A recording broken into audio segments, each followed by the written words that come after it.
சென்னை மயிலாப்பூர் கபாலீஸ்வரர் கோவிலில் பங்குனி தேரோட்டம் வெகு விமர்சையாக நடைபெற்று வருகிறது. இதுகுறித்த கூடுதல் விவரங்களோடு செய்தியாளர் செல்வசூரியன் இணைகிறார். வணக்கம் செல்வசூரியன், இந்த தேரோட்டம் எந்த அளவுக்கு சிறப்பாக நடைபெற்று வருகிறது? மக்களின் வருகை எந்த அளவுக்கு இருக்கிறது? கூடுதல் விவரம்.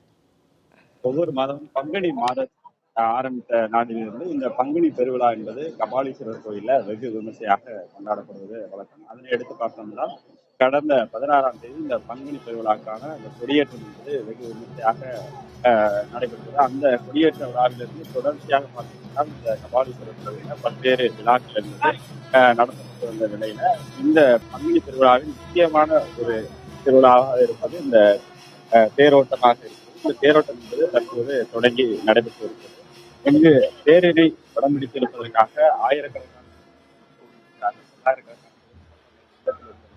அதே போல இந்த 4 மாட வீதிகளில் கூடி இந்த தேரை வரவேற்று கோஷத்தை எழுப்பி இந்த தேர் பவனியில கலந்து கொண்டிருக்கிறார்கள்.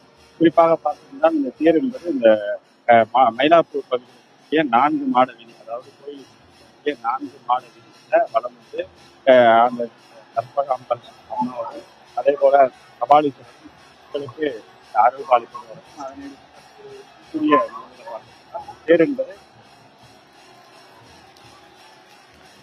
செல்வசூரியன், தங்களுடைய விரிவான தகவல்களுக்கு நன்றி.